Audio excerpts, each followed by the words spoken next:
Ya, bismillahirrahmanirrahim. Assalamualaikum warahmatullahi wabarakatuh. Selamat siang semuanya. Berjumpa kembali dengan saya di materi artificial intelligence. Sekarang kita akan membahas salah satu dari machine learning. Kalau kemarin kita sudah pernah membahas klasifikasi menggunakan yang pertama sebelum UTS itu kita menggunakan naive Bayes. Kemudian sekarang kita akan setelah naive Bayes itu kita menggunakan KNN, Key Nearest Neighbor. Dan sekarang kita akan menggunakan regresi linear.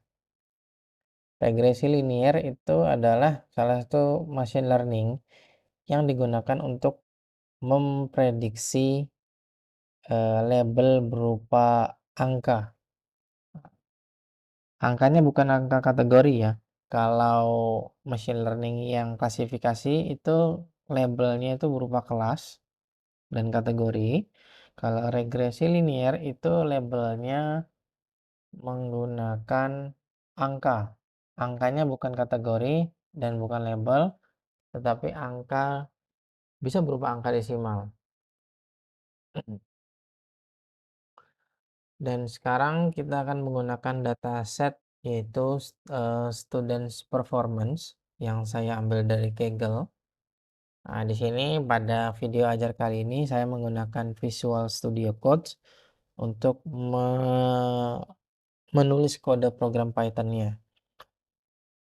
Jadi, kalau selama ini kita menggunakan Google Colab, nah sekarang kita menggunakan Visual Studio Code. Nah, Visual Studio Code ini khusus kalau kalian melakukan kurasi program secara standalone atau offline menggunakan laptop atau PC komputer masing-masing. Nah, di sini saya perlihatkan dulu ini tampilan di rekamannya adalah Visual Studio Code ya. Datasetnya di sini uh, kita mengambil dari dataset yang disediakan dan diupload pada Kaggle. Kemudian datasetnya adalah yang ini di pojok kiri atas yaitu student performance.csv. Nah,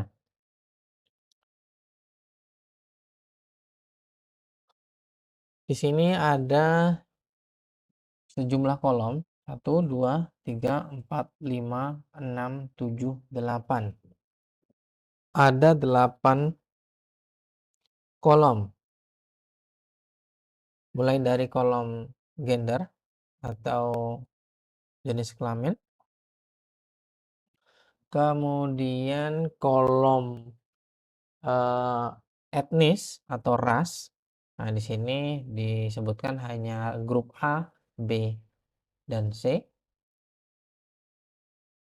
Kemudian ada kolom tingkat pendidikan orang tua,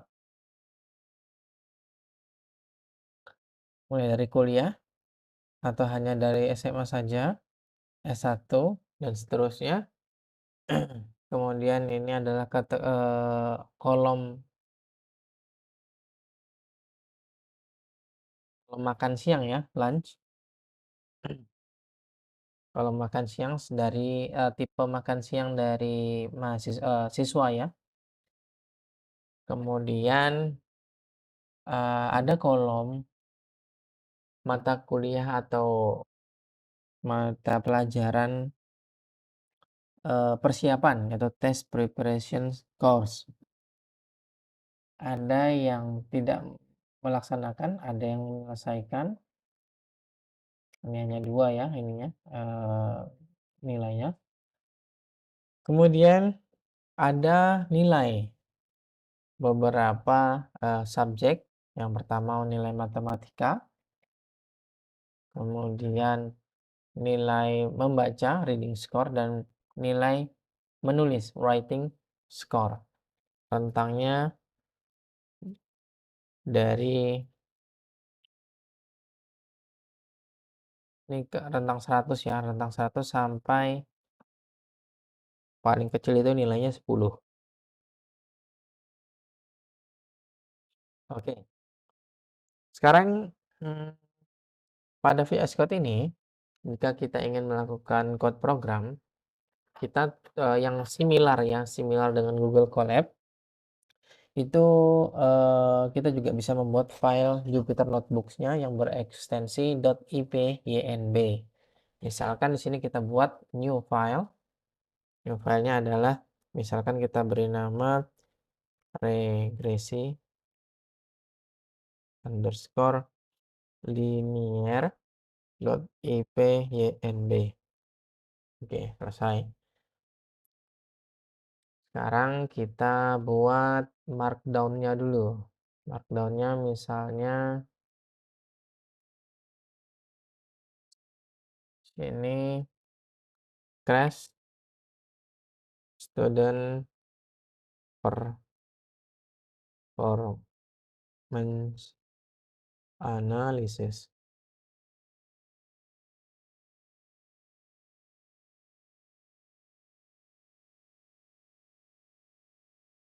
Oh, ini langsung anu ya, langsung pakai AI-nya ya. Oke, dihapus saja. Kita cukup sini saja. Nah, student performance analysis. Di sini selanjutnya kita buat terlebih dahulu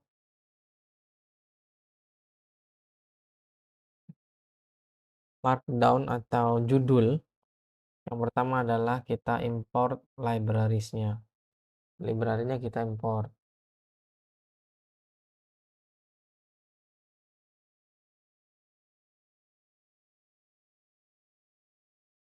Kita ganti dari markdown ubah ke Python.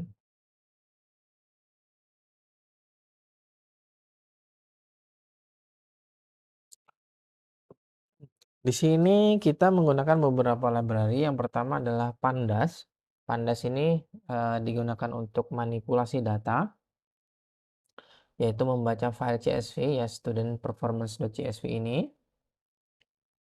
Kemudian Pandas juga digunakan untuk bekerja pada sebuah data frame. Kemudian kita menggunakan NumPy. Ini untuk komputasi numeris.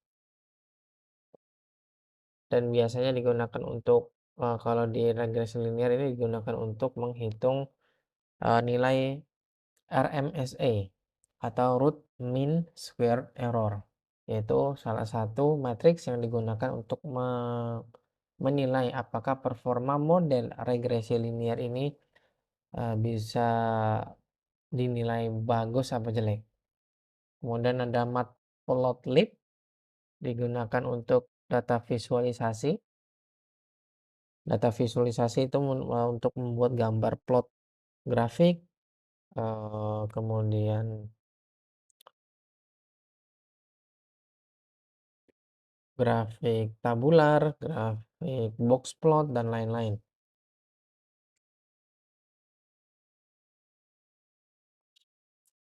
Kemudian Seaborn. Seaborn ini adalah tools atau alat yang atau library yang digunakan untuk membuat sebuah diagram dari statistik yang ada pada dataset. Statistik deskriptifnya.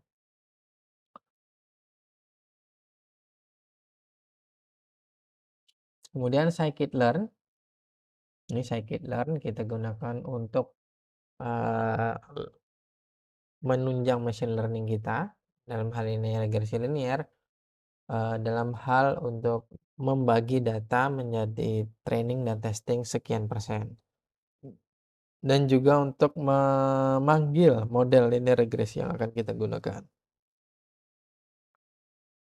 Kemudian scikit-learn juga digunakan untuk memanggil modul matriks yang kita gunakan untuk menganalisis performa dari model linear regresi.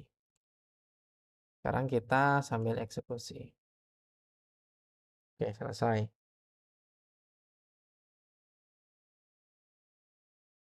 Selanjutnya kita akan load datanya. Load datanya di sini kita beri judul dulu markdown crash 2 titik load data.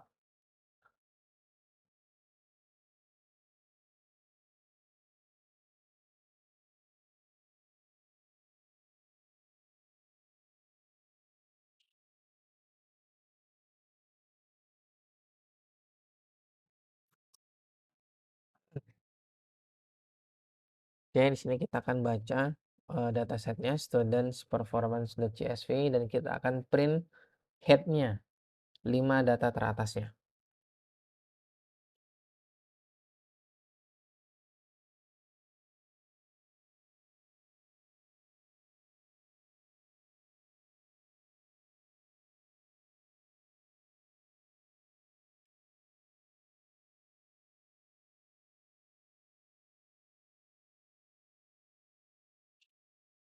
Di sini ada 5 outputnya, 5 record. Record pertama itu gendernya adalah perempuan atau female. Kemudian race atau etnisnya itu masuk ke grup B. Kemudian level edukasi dari orang tuanya adalah sarjana. Makan siangnya standar. Kemudian dia tidak melakukan mata kuliah atau mengikuti mata kuliah persiapan. Ini kan terbukti dengan nilainya non atau tidak ada. Kemudian skor matematikanya 72, pembacanya juga di 72 dan skor manusia juga 74. Hanya sedikit lebih baik. Dan seterusnya.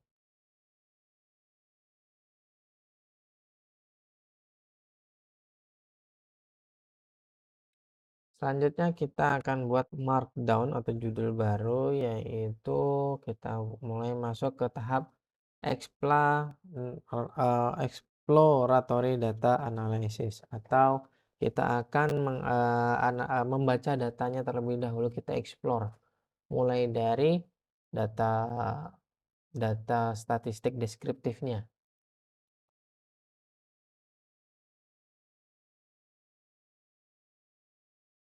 Kita masuk ke subbab yang pertama, yaitu adalah data information atau informasinya. Kita bisa lihat, kita gunakan kode berikut ini, yaitu df atau dataframe.info.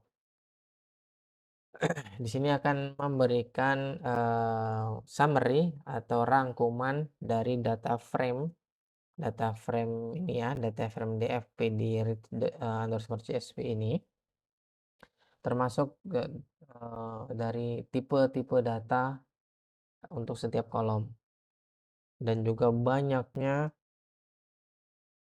nilai-nilai yang tidak ada missing value-nya. Oke, kita eksekusi. Nah, bisa kita lihat di sini ya. Kolomnya ada 8, betul ya? 1, 2, 3, 4, 5, 6, 7, 8. Ya, 8, betul. Dari gender ini sampai dengan writing score. Kemudian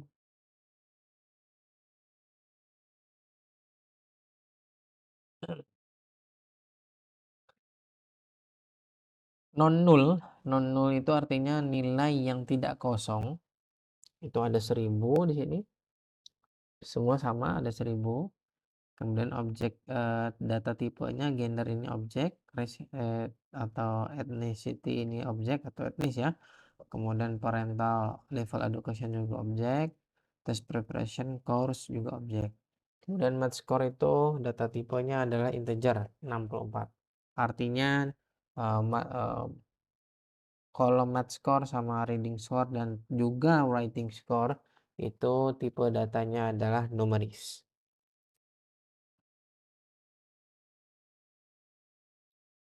Numeris atau angka.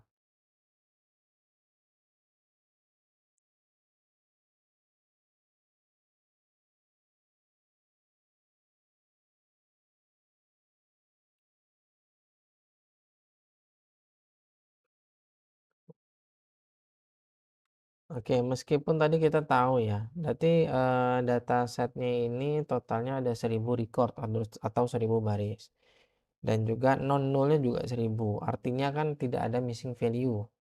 Nah, tapi ada baiknya tetap dilakukan prosedur untuk cek missing values, karena ini menjadi standar yang umum dilakukan pada exploratory data analysis atau EDA. Kita gunakan kode berikut ini.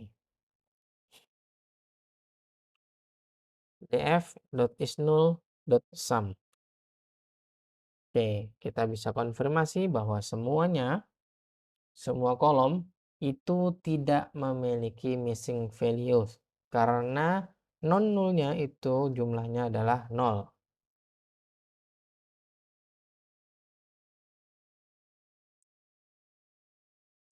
Oke, sekarang setelah missing value sudah kita cek, sekarang kita cek lagi yang saya sebutkan sebelumnya adalah descriptive statistik. Apa itu descriptive statistik? Deskriptif statistik itu, eee, mudahnya itu adalah berapa nilai dari rata-rata untuk setiap, mmm, kolom. Misalnya untuk kolom yang bernilai numerik tadi rata-rata nilainya berapa, kemudian untuk kolom yang berupa kategori frekuensi untuk setiap kategori itu berapa. Oke, kita gunakan kode df.describe.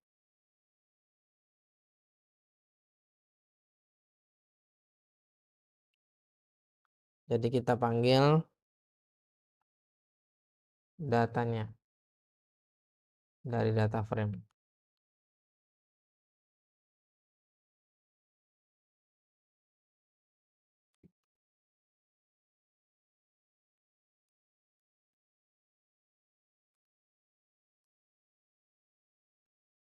Kita eksekusi ya.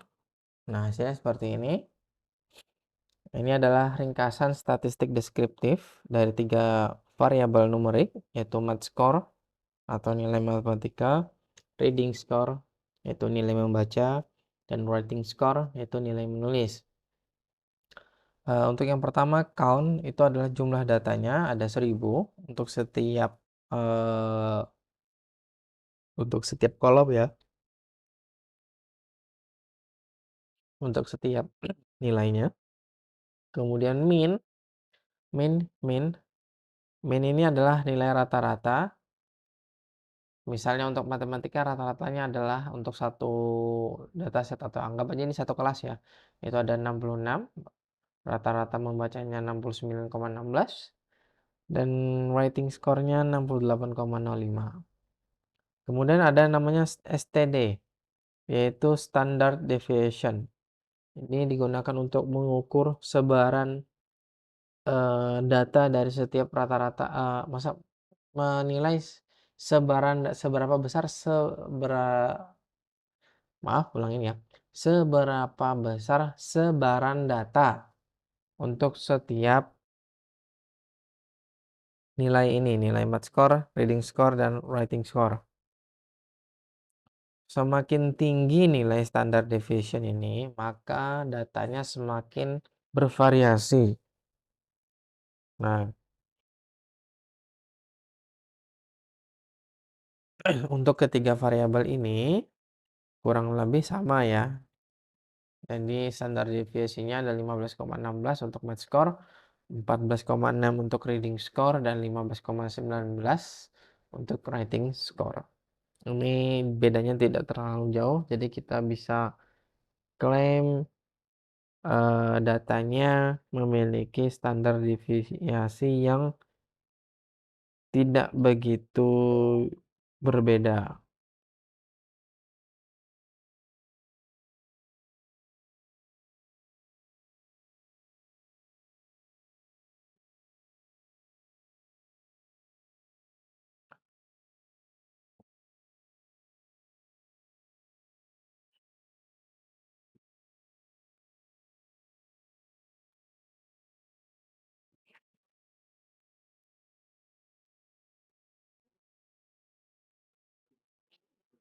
Oke, selanjutnya adalah kita mulai masuk ke data visualisasi.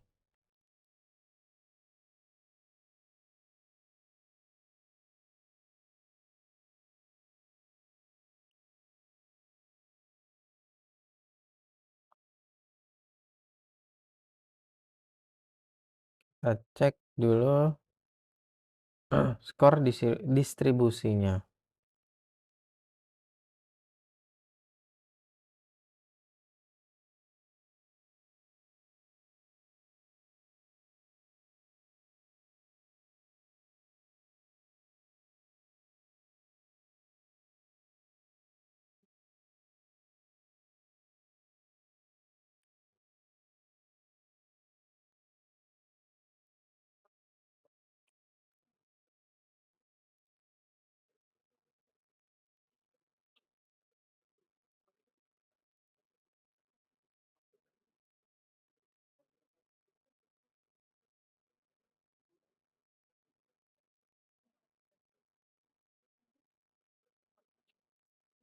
Ya, di sini adalah code-nya. Kita gunakan matplotlib yang di assign sebagai PLT.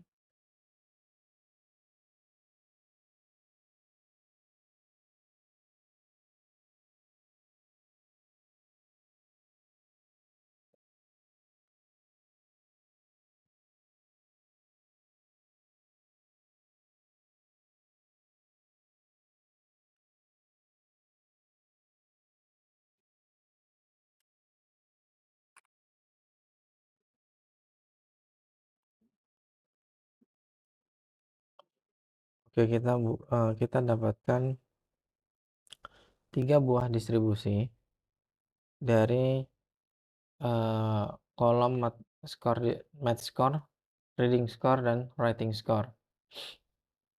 Untuk yang ini namanya histogram ya. Ini histogram. Untuk yang matematika ini, histogramnya itu berbentuk hampir berdistribusi normal. Namun dia sedikit skew ke kanan. Skew itu artinya mencong ke kanan ya. Mencong ke kanan atau positif skew. Kemudian nilai puncaknya itu nilai puncak ya. Nilai puncaknya itu ada di sekitar nilai 65 dan 67. Maksudnya gini. Ini kan sumbu X-nya ini skor matematikanya, sementara sumbu Y-nya ini adalah frekuensinya atau count-nya. Jadi nilai puncak itu artinya yang nilai yang paling banyak frekuensinya. Anggap saja nilai matematika itu siswa itu skornya itu banyak ngumpul di angka sekitar 65 sampai dengan 70. Ya, anggap aja ketiga puncak ini itu 65 sampai dengan 70. Kemudian kalau untuk distribution score untuk yang biru, yang hijau ini adalah nilai dari membaca. Kita bisa lihat bentuk juga hampir simetris dan puncaknya itu ada di sekitar 70, nilai 70 dan 70 dan 75 ya.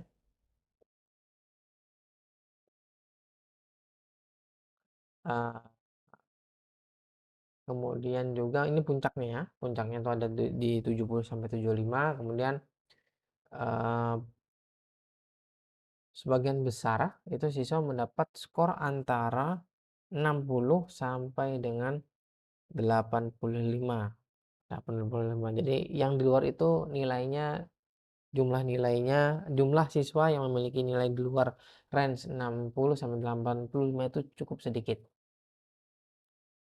Nah, ini saja di sini kita bisa lihat nilai yang sangat menonjol nih, mungkin di sekitar 78. Kemudian distribusi yang merah itu untuk distribusi nilai membaca.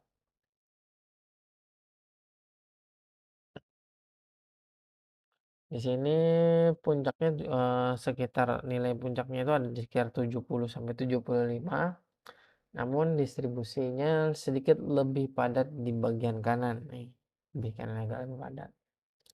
Jadi polanya lebih banyak siswa yang mendapatkan nilai tinggi lebih dari 70, dan yang kurang dari 40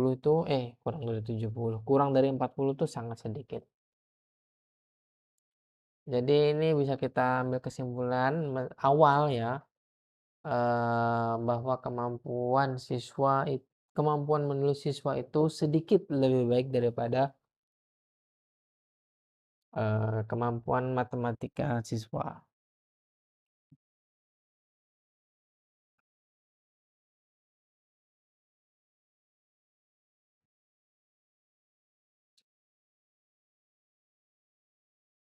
Selanjutnya kita mulai masuk ke hitung korelasinya.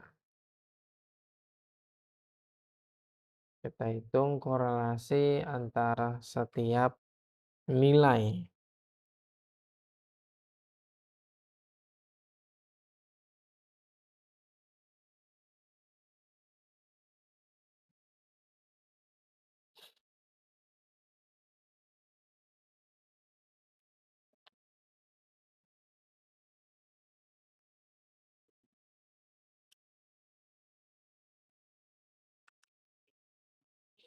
Kita gunakan kode ini.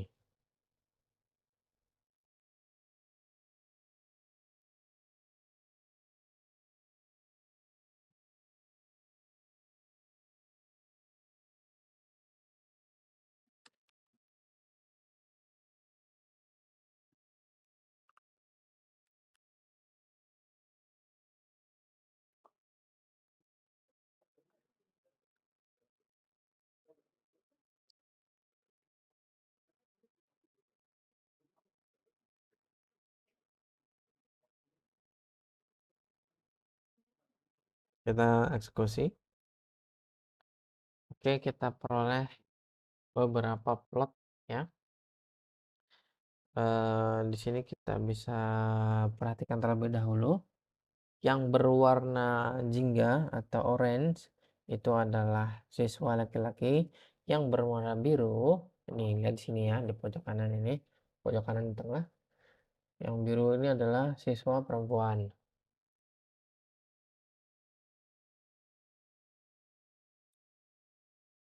Sini ada 9 plot. 1, 2, 3, 4, 5, 6, 7, 8, 9. Kita lihat sekilas dulu ya. Kita lihat matematika versus dari reading, kemudian matematika versus writing, dan reading. Mana reading? Reading versus uh, writing. Nah, di sini kita bisa melihat bahwa korelasi antara nilai matematika dengan nilai membaca, nilai matematika dan nilai membaca, serta nilai matematika dengan menulis, dan juga nilai reading dengan writing. Mana reading dengan, oh ya, ini reading dengan writing, itu kita bisa lihat bahwa hubungannya linier, positif, kuat. Artinya siswa yang bagus di satu bidang cenderung bagus di bidang yang lain juga.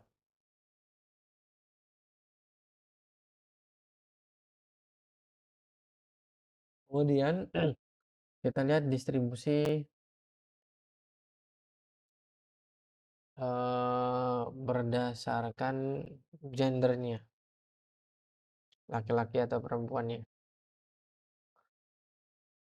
Distribusi skor reading dan writing. Mana? Oh, reading dan writing. Reading dan writing. Oke, reading dan writing di sini ya. Itu cenderung lebih tinggi daripada perempuan. Reading dan writing. Mana sih reading? Reading dan, oh, oke. Reading dan writing yang ini. Nah, yang ini. Dua yang ini. Distribusinya itu cenderung lebih tinggi lebih tinggi perempuan daripada distribusi yang laki-laki. Kita bisa lihat di sini, yang biru ini kan perempuan, itu lebih tinggi kurvanya daripada kurva yang laki-laki.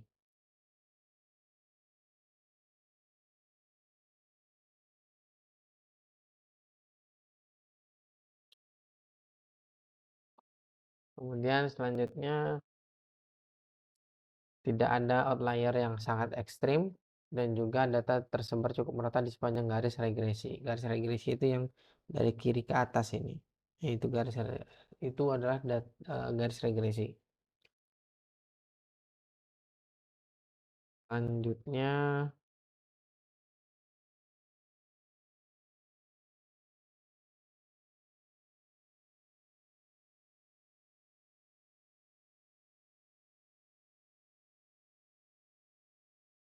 kita plot figure size-nya.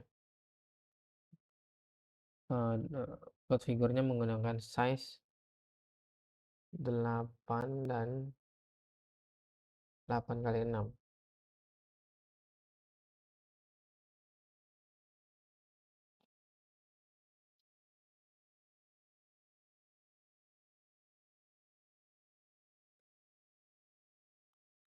Sebentar ya, ini sepertinya ada yang kurang ini. Nah, koma. Oke. Ini adalah matriks korelasi untuk setiap nilai, mulai dari matematika, membaca, dan writing.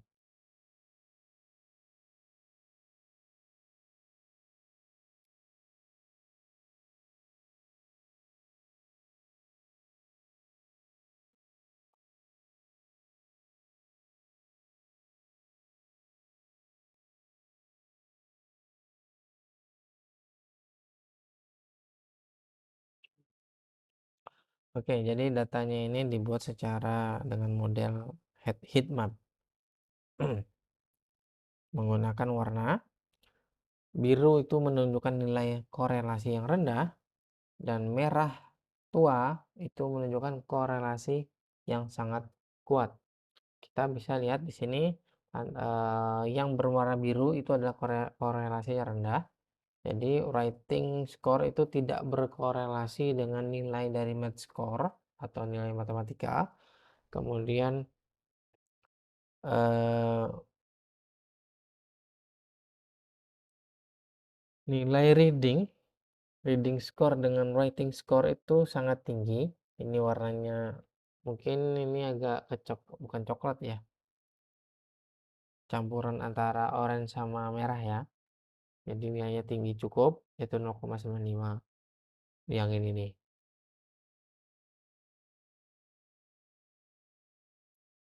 Kemudian korelasi antara math score dan juga reading itu juga sangat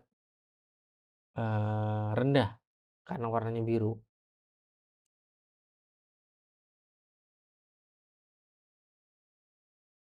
Selanjutnya kita cek lagi skor berdasarkan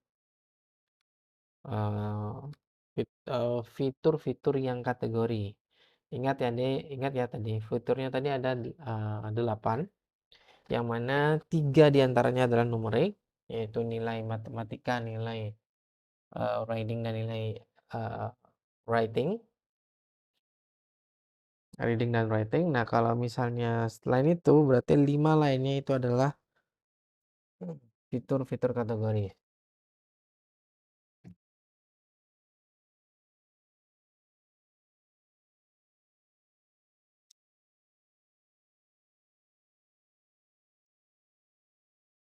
Kita lihat di sini.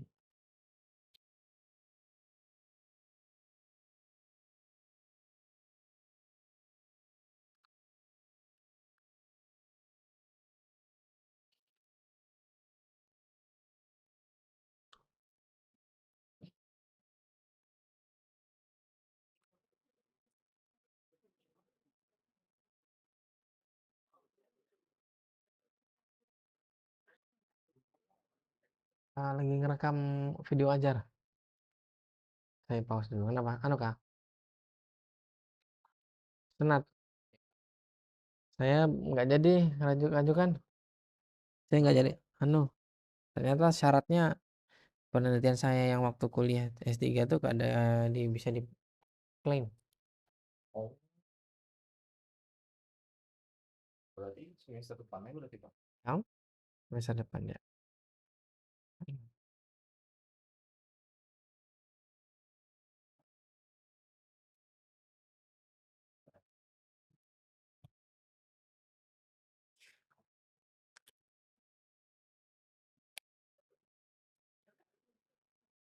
Ya, thank you Pak. Yuk, sama-sama. Yuk.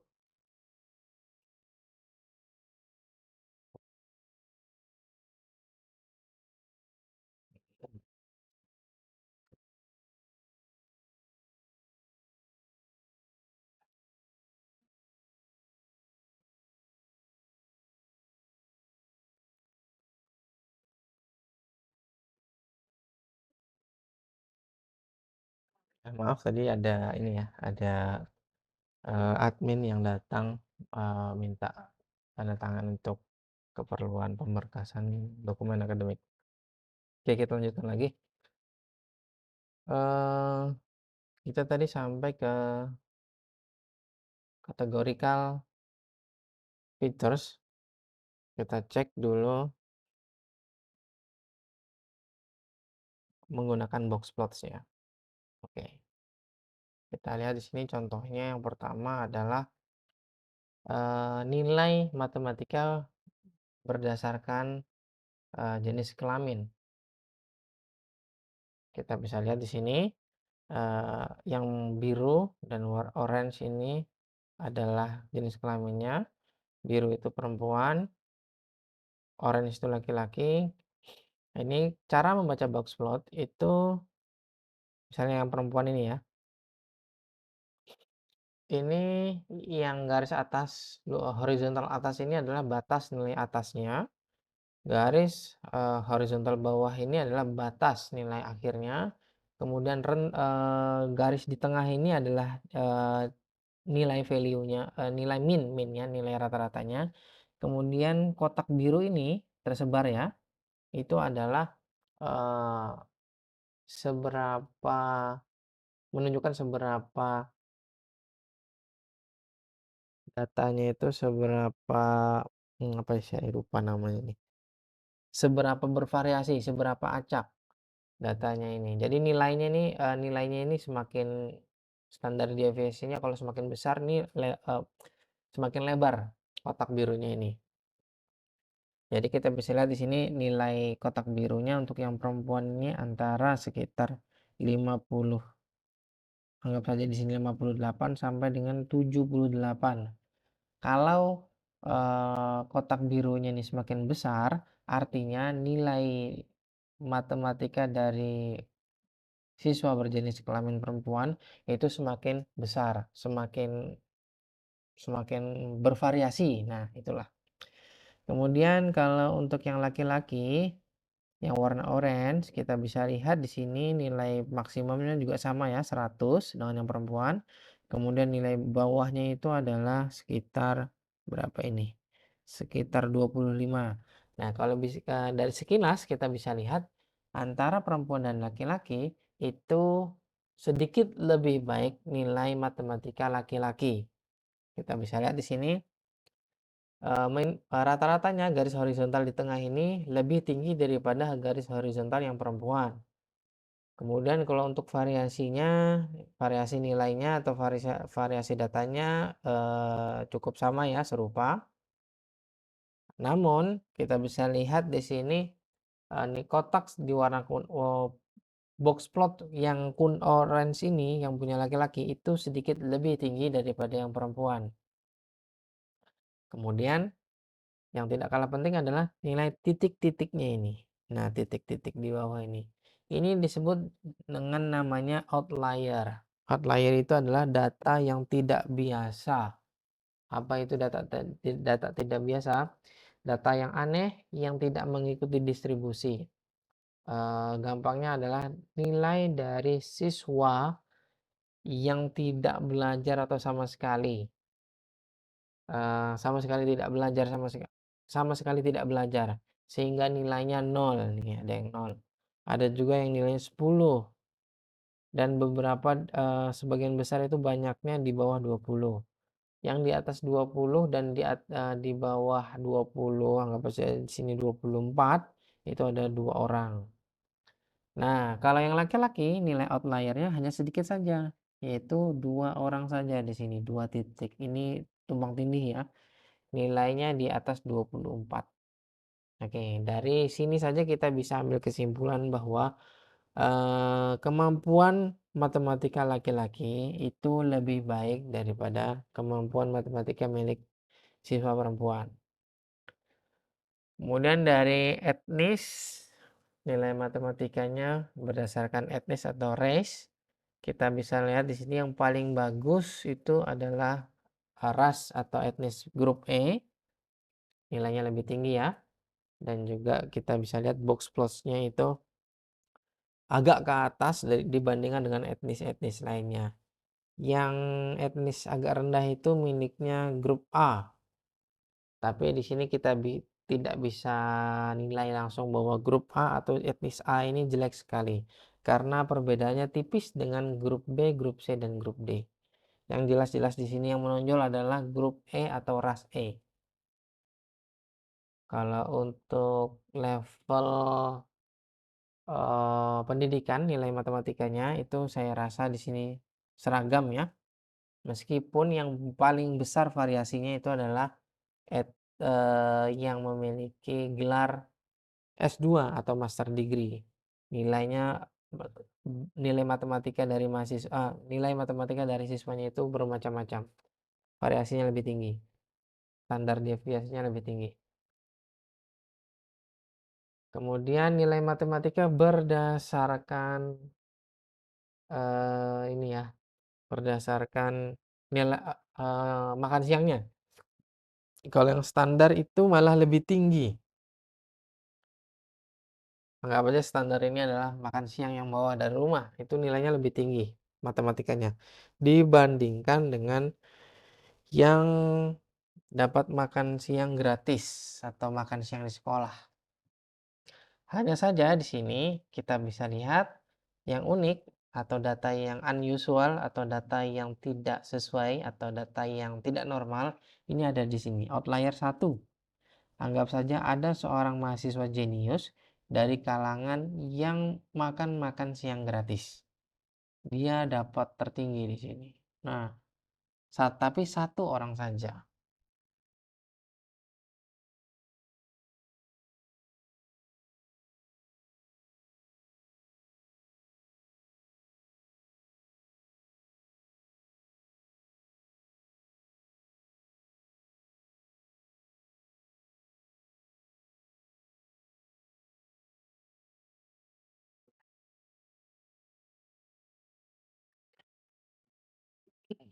Oke, selanjutnya ini adalah nilai matematika berdasarkan persiapan, ya anggap aja istilahnya preparation course ini artinya siswa itu sudah les dulu atau belajar dulu di rumah. Kita bisa lihat bahwa memang siswa yang menyelesaikan persiapan terlebih dahulu atau les terlebih dahulu itu lebih tinggi nilainya daripada dengan yang tidak persiapan. Orange ini persiapan, biru ini tidak persiapan.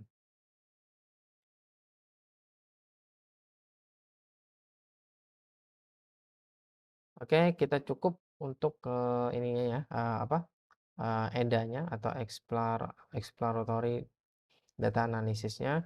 Sekarang kita pindah ke data pre-processing.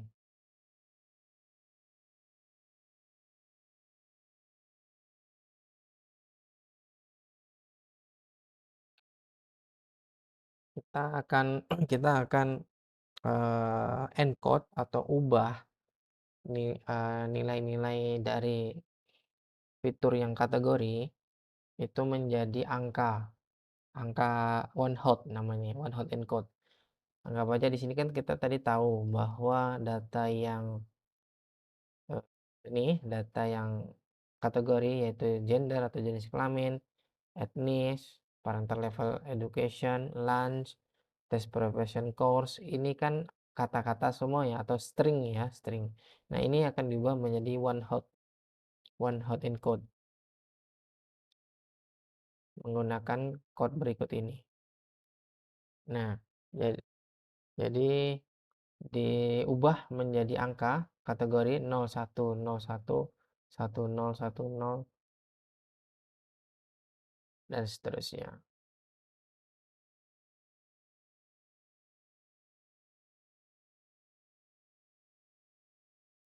Kemudian kita switch. Kalau tadi di data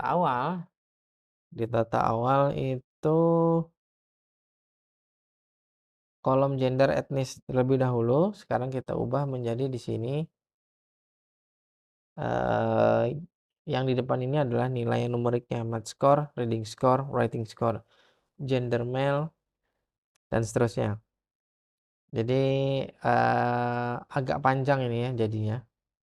Kalau tadi kita punya 8 fitur, sekarang ini jadi lebih 8. Kenapa? Karena kita mengubah fitur kategorinya menggunakan one hot encode. Kita bisa lihat di sini kalau misalnya tadi dia ada data awalnya itu adalah parental level education, itu isinya macam-macam ya. Ada bachelor degree, some college, master degree, associate degree, dan some college. Ini berarti kan datanya lebih dari 2. Nah, sementara kalau one hot encode itu datanya harus 2 saja, 0. Kalau nggak 0 ya 1, 0, 1, 0, 1. Sementara tadi kan kategorinya lebih dari 2. Kalau 0, 1 itu kan hanya 2 saja.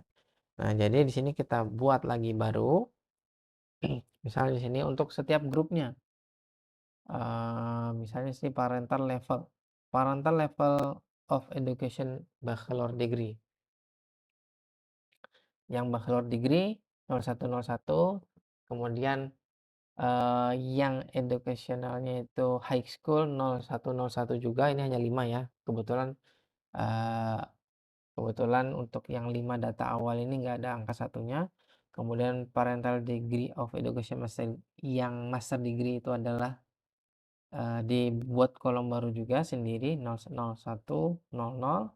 Kemudian yang some college juga sama, some high school juga sama.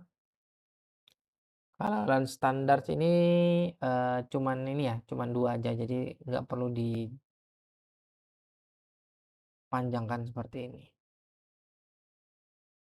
Oke, selanjutnya kita masuk ke bagian analisis linear regresinya.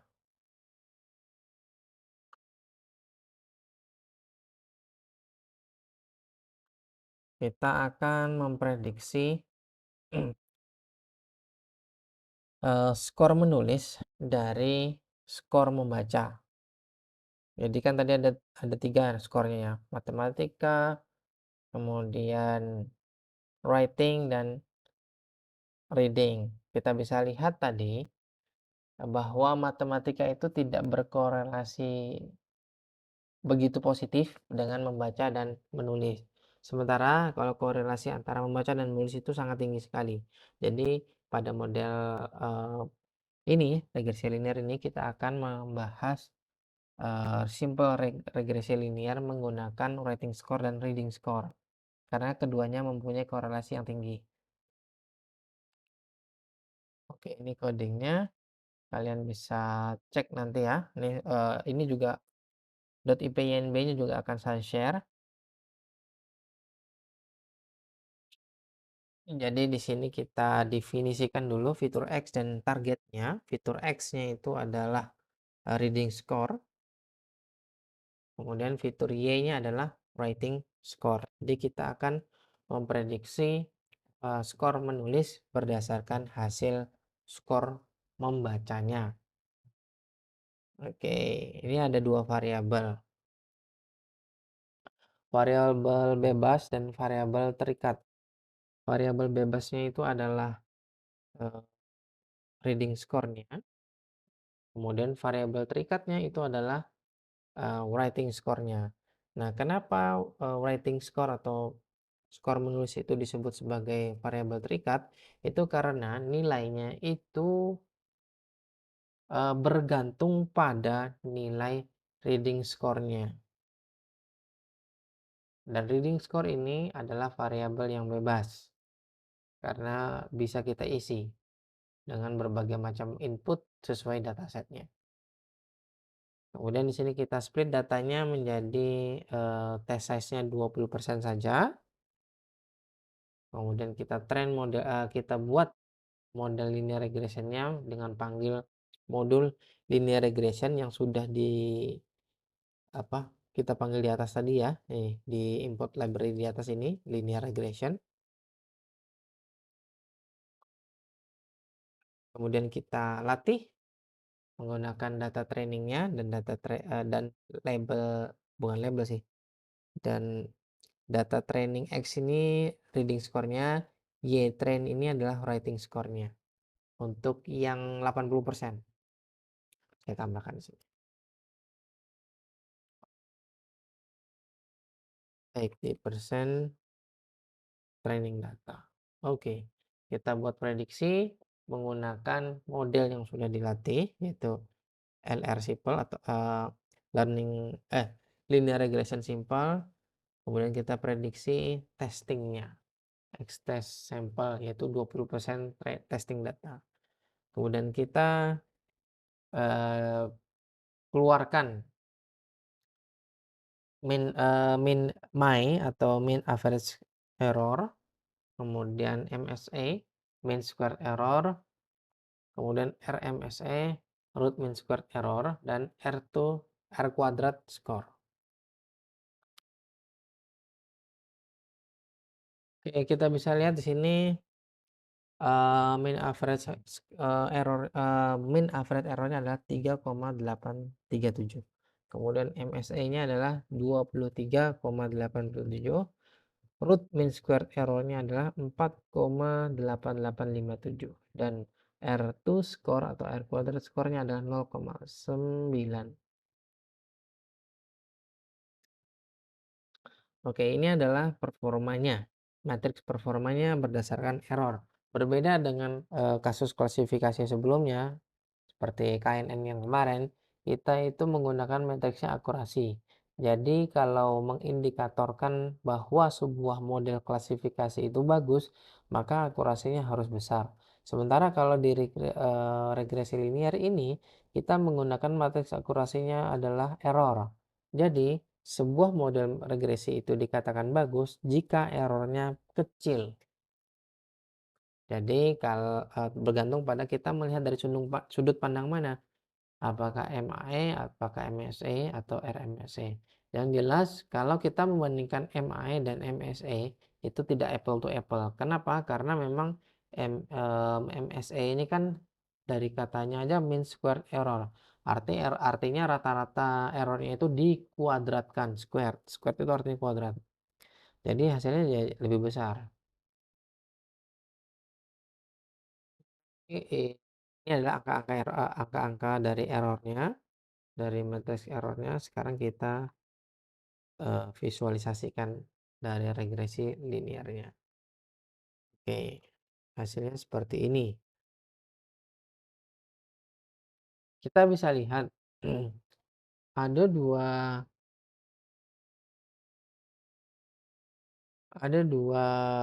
item ya. Yang pertama itu titik-titik warna biru dan garis merah. Titik-titik biru ini itu adalah nilai-nilai yang ada pada data testing. Nilai aslinya actual scores. Jadi mulai nilai ada 20, reading score-nya 20, kemudian bukan 20 nih sih ya. Ini anggapnya 18. Reading score-nya 18 dan writing score-nya itu ya anggap saja di sini 12 lah. Ada di sini. Kemudian reading score-nya yang ini 38. Kemudian di sini writing score-nya adalah misalnya di sini 30. Nah, yang biru-biru ini adalah actual scores-nya. Kemudian yang garis ini adalah garis prediksi kita, garis menggunakan regresi liniernya.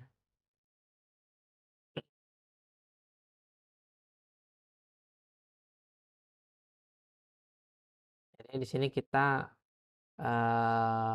ngeplot atau menggambar data point aslinya, aktual data points dari nilai-nilai reading score dan writing score, dan juga regresi liniernya berupa garis merah ini.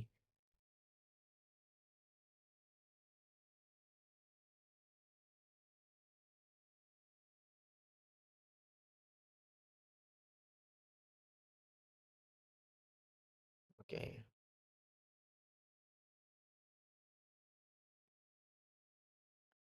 Selanjutnya coba kita lanjutkan ke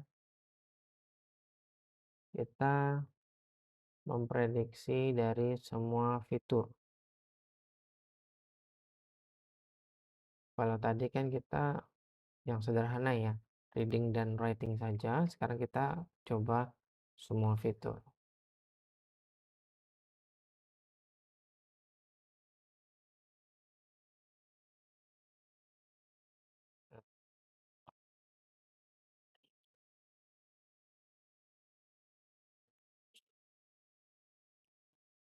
Kita definisikan variabel baru tuh yaitu variabel baru yaitu x multi dan y multi. Nah, kalau untuk yang data x ini kan tadi variabel ini ya, variabel bebasnya ya. Jadi variabel bebasnya writing score-nya di drop atau dibuang. Kemudian y multinya kita gunakan writing score-nya. Jadi kan ini artinya kan semua kalau dataset tadi kan ada 8 fitur. Yang rating skornya kita hapus, berarti kita gunakan 7 fitur. Kalau yang sebelumnya yang simpel itu hanya menggunakan reading score, variabel bebasnya. Kalau di sini variabel bebasnya kecuali writing score. Karena apa? Kenapa? Karena kita akan memprediksi si writing score-nya sendiri. Oke, sama ya, yang digunakan juga matriksnya yaitu MAE, MSE, RMSE, dan R2 score.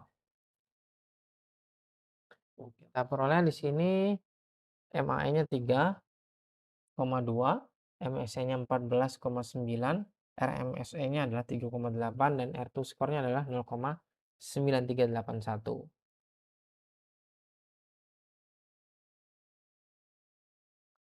Dan sekarang kita visualisasikan semuanya. Kita plotting nilai aslinya, aktual, dan juga prediksinya. Oke, kita lihat di sini.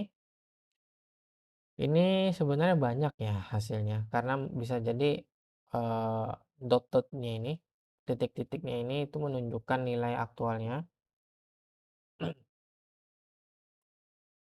overlay ya. Jadi overlay itu artinya bisa jadi bertumpuk datanya. Kemudian garis miringnya ini adalah linear regresinya. Nah, sebenarnya kalau mau gampangnya seperti ini. Garis linear regresi itu digunakan untuk memprediksi nilai dari aktual dan predicted dari nilai menulis. Jadi kalau misalnya titik-titik ini adalah aktual scores-nya, jadi di sini kita akan menggunakan garis ini, garis lurus ini untuk memprediksi nilai dari writing-nya. Nah, kita bisa kalau misalnya kita perhatikan ya, garisnya miring ya dari kiri bawah ke kanan ke atas. Ini adalah garis prediksi. semakin dekat antara jarak antara titik, misalnya yang paling atas di sini ya, semakin dekat jarak antara titik dengan garis, itu artinya semakin bagus model regresinya. Nah, untuk data yang di atas ini nilainya adalah 90, anggap saja 95, sementara yang di atasnya adalah 100. Nah, ini nilai aslinya. Diprediksi oleh linear regresi dia itu ada di antara nilai 95,90. Jadi agak jauh. Nah, yang bagus itu yang di tengah ini. Dia betul-betul menempel dengan garis regresinya. Jadi antara prediksi, yaitu di sini misalnya ada 90 ya. Di sini juga ada di kisaran 90 juga. Jadi antara nilai prediksi dan nilai regresinya itu sama. Jadi kita bisa lihat bahwa berdasarkan model regresi ini, kita bisa lihat bahwa untuk yang multiple linear regresi ini, kita bisa lihat bahwa uh, prediksi rating scores-nya itu cukup bagus karena di sini kita lihat errornya itu masih kategori rendah. Kita bisa lihat di sini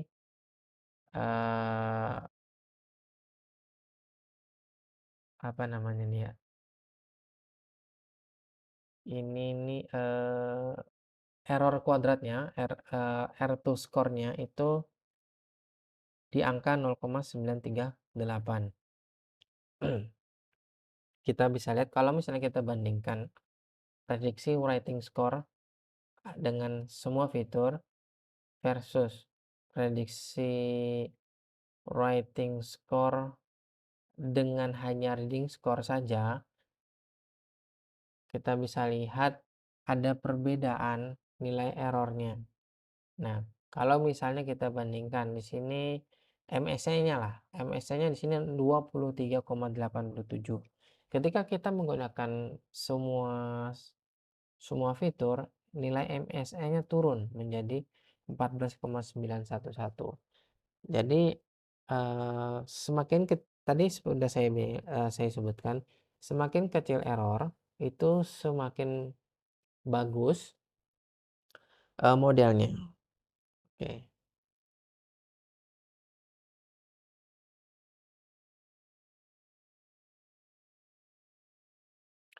Oke, saya rasa cukup untuk video ajar kali ini. Materi ini akan saya sampaikan di link video ajar dan akan saya embed ke adlink dan juga bersamaan dengan materi dari Jupyter Notebook-nya. Oke, terima kasih atas perhatian yang sudah diberikan. Mohon maaf jika ada banyak kekurangan. Saya akhiri, wassalamualaikum warahmatullahi wabarakatuh.